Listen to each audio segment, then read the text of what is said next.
Bismillahirrahmanirrahim. Setelah kita mengerti itu, bagaimana menantu, bagaimana mertua bagi laki-laki? Nah, kita terangkan dulu perkataan Imam Ahmad. Imam Ahmad itu ketika akan menikah, putranya, siapa putranya Imam Ahmad?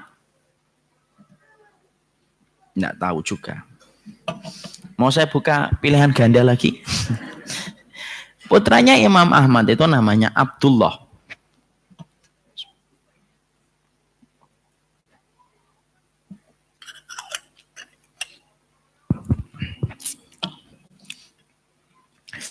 Minum air putih pagi-pagi lumayan ya. Baik kalau teh itu anget banget rasanya. Kita lanjutkan.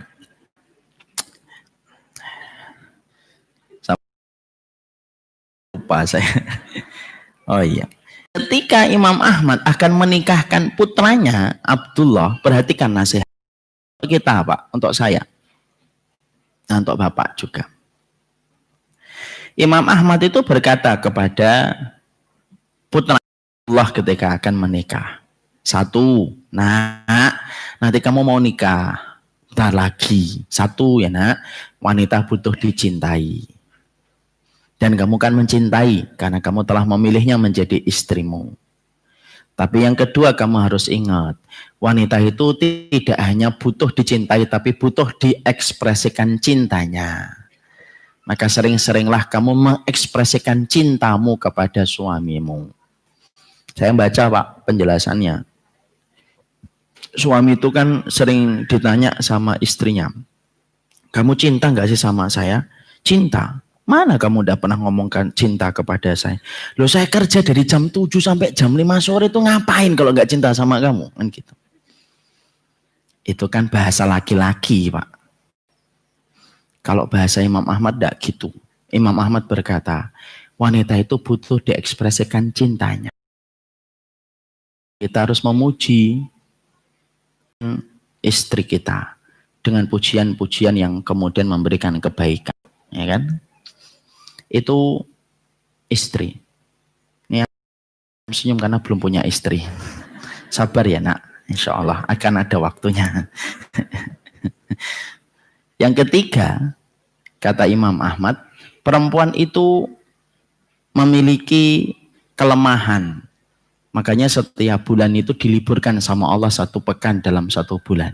Makanya bapak pun sama. Kalau tiba-tiba istri kita ngomong, capek bi, tidak usah diomongin macam-macam.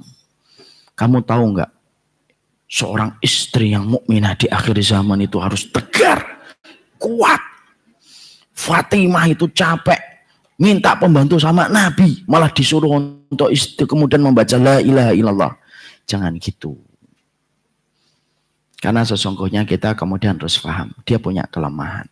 Yang keempat, rumahnya itu, kata Imam Ahmad, rumah itu singgasananya istrimu. Biarkan istrimu yang ngatur rumahnya. Kamu tidak usah ikut-ikutan ngatur. Karena itu singgasana dia. Kalau kamu ikut campur mengatur rumahnya, itu kamu membangunkan singa dari tidurnya. Makanya kalau punya rumah, Pak, ngontrak ataupun beli, maka kemudian yang kita lakukan adalah biarkan dia yang ngatur. Walaupun terkadang memang kita tidak cocok. Toh kita ini di rumah tuh berapa jam, Pak? Laki-laki banyak di luar. Yang paling banyak istri kita, Pak. Istri kita yang paling banyak di rumah, bapak yang ngatur. Pusing kepala dia. Ini rumah kok gini amat ya. Mau pergi dia dosa, karena dia harus minta izin kalau pergi. Di rumah terus juga bosan, karena tidak sesuai dengan apa yang dia inginkan. Makanya perempuan itu yang diinginkan rumah, Pak. Sampai di surga itu aja mintanya rumah. Dia nggak minta bidadara, Pak. Nggak butuh dia. Makanya permintaan Asiyah binti Muzahim itu apa? Rabbibnili indaka baitan fil jannah. Bangunkan untukku sebuah rumah di surga. Kenapa sih perempuan itu minta rumah? Fitrahnya perempuan itu sama rumah, Pak. Kalau bapak-bapak kan enggak. Apalagi saya, enggak juga. Kalau di surga kita minta rumah, enggak. Mintanya apa? Bidadari. Enggak apa-apa enggak dapat rumah, yang penting dapat bidadari ya Allah gitu kan gitu. Itu laki-laki. Beda dengan fitrahnya perempuan. Makanya kalau sudah punya rumah dia atur semuanya. Ini ilmu tingkat berat, Pak. Tapi ini merupakan salah satu di antara kriteria laki-laki yang paham sunnah. Makanya kadang-kadang kalau kita lihat ya, ada laki-laki saya tanya itu rumahnya itu pink gitu. Saya tanya, Bapak kesukaannya warnanya apa? Pink ya? Enggak Ustaz, biru. Nah, saya tahu, ini berarti istrinya. Berarti dia paham sunnah ini. Jadi gitu. Itu kata Imam Ahmad. Itu kata Imam Ahmad. Kadang-kadang kita bingung di sini pasang pernik, pasang lagi di sono, pasang lagi di sono. Ini buat apa ya gitu ya? Itu buat kita enggak ada kaitannya, Pak. Bagi perempuan itu dialah penik-peniknya di situ. Dia disuruh jangan banyak keluar. Kan kata Allah itu waqarna fi buyutikunna, disuruh di rumah. Bapak kemudian melaksanakan perintahnya Allah, ngomong sama istri banyak-banyak di rumah ya. Tapi rumahnya Bapak tidak mau istrinya yang kemudian ngatur. Berarti kita sudah menyiksa istri kita. Sudah atur aja kemauan dia itu kayak apa. Itu kata Imam Ahmad. Yang berikutnya kata Imam Ahmad, perempuan itu diciptakan dari tulang rusuk yang bengkok. Dari tulang rusuk yang bengkok itulah dia diciptakan. Kalau terlalu keras, patah. Kalau terlalu lemah, bengkok terus. Tapi dari bengkoknya itulah ada keindahan. Korden itu kalau tidak ada lekukannya itu tidak indah. Nah, ini lebih berat lagi Pak memahami ini. Korden itu kalau nggak ada lekukannya, itu kemudian tidak indah. Coba kalau ada korden lurus saja, itu korden murah.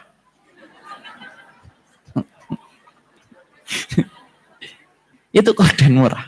Tapi kalau ada korden, ada lekukannya, semakin lekukannya itu berombak, bergelombang, itu semakin mahal, Pak. Itu semakin mahal. Makanya kemudian perempuan tuh kayak gitu. Makanya kemudian jangan terlalu keras, patah, jangan terlalu lembek, kamu akan dikuasai. Nah itu yang susah kan di situ.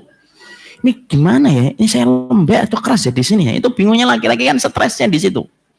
Makanya sampai ada doa kan dari Rasulullah, kita disuruh berlindung dari istri yang membuat kita beruban sebelum masanya. Yang ketawa memang surga dan nerakanya dia pindah kepada dirimu. Tapi nak, kata Imam Ahmad kepada putranya, dia tetap butuh bagaimana dia itu memantaskan air mata di depan ibunya. Dia pengen memeluk laki-laki pertama yang dia peluk dalam hidupnya, yaitu adalah ayahnya. Jangan mentang-mentang kamu telah memiliki kunci surganya dan memiliki kunci nerakanya, kamu kemudian stop dan kamu potong itu komunikasi dia dengan ibu dan bapaknya. Berarti kamu kejam. Makanya bapak-bapak nanya saya, sudah mulai naruh gelas kenceng, pecah akhirnya, banting pintunya, nanya, pengen pulang? Iya Bi, pulang, ayo kapan mau pulang? Kasih waktu, 2 hari, 3 hari, itu kata Imam Ahmad. Dan itu klop dengan perkataannya Umamah bintul Haris tadi. Umamah bintul Haris menasihati kepada anaknya, cintai ibu dan bapak mertuamu nak, karena cinta suamimu tergantung bagaimana kamu menghormati ibu dan bapak mertuamu. Sama nasihatnya Imam Ahmad kepada putranya ketika putranya itu mau nikah, itu apa? Jangan biarkan anak istrimu itu terputus hubungan dengan ibu dan bapaknya, karena bisa jadi ada tipenya istri karena saking introvertnya hanya bisa nangis di depan ibunya tapi tidak bisa nangis di depan suaminya. Mungkin saking introvertnya. Kan perempuan rata-rata introvert, Pak. Tidak semuanya. Itu rata-rata perempuan itu introvert. Tertutup dia. Ada perempuan yang memiliki malu, Pak. Dan itu malu itu sifat fitrahnya perempuan. Dan kalau kemudian ternyata istri kita solehah, itu malunya itu masih terjaga walaupun sampai nikah, Pak. Sampai nikah. Makanya maaf ya, maaf ini agak keluar dikit tapi ini penting. Makanya sampai dalam beberapa pendapat para ulama disunahkan kalau mencampur istri itu dalam kondisi gelap. Supaya malunya perempuan tetap terjaga walaupun sama suaminya. Karena dia tetap ada rasa malu. Ini maaf yang jomblo-jomblo, maaf sekali lagi. Karena kemudian semacam itu, maka kemudian disitulah kita akhirnya paham. Kedudukan mertua itu sebenarnya sama. Kalau ada seorang suami kok pingin kemudian bermusuhan dengan mertuanya, dia harus mikir ibu dari anak-anaknya itu dididik sama orang tuanya. Dan kalau bisa disinilah letak keadilan.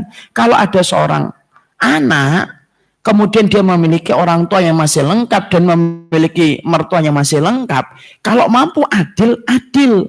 Adil itu tergantung pada kondisi, bukan kemudian harus sama rata. Orang tua kita tidak punya anak kecuali kita, misalnya. Berarti dia betul-betul menyandarkan sebagian hidupnya setelah kepada Allah, mungkin kepada anak. Mungkin kita ngasihnya mungkin 3 juta, 4 juta dalam hitungan uang. Mungkin kita kasih 4 juta. Kenapa? Hidupnya memang sama kita. Anak kita cuma anak tunggal kok. Tapi beda dengan mertua kita. Mertua kita mungkin anaknya 8. Kalau kita samakan ngasih 4 juta, dia sudah dibantu sama anak-anak yang lainnya. Adil itu bukan harus sama rata, tapi adil itu sesuai dengan kondisi dan kebutuhan. Istri kita, ibu dan bapak butuh berapa? Kan sudah ada yang lainnya, mungkin saya tambahin berapa. Supaya apa? Supaya semacam itu kita pahami. Bahwasanya memang kedudukan mertua tidak sama dengan kedudukan orang tua. Tapi bagaimanapun mereka adalah orang yang berjasa, yang telah menjadikan bagian hidup kita dari pendidikan mereka. Dan kalau saya ditanya, mana mertua yang lebih besar kedudukannya? Mertua laki-laki atau mertua perempuan? Yang lebih besar kedudukan mertua laki-laki. Tapi walaupun lebih besar kedudukan mertua laki-laki, bukan berarti kita berbuat buruk sama mertua perempuan. Bahkan kalau berbuat adil, itu jauh lebih baik, berarti kita paham kitabullah dan sunnah. Subhanakallahumma wa bihamdik, asyhadu an la ilaha illa ant, astaghfiruka wa atubu ilaik.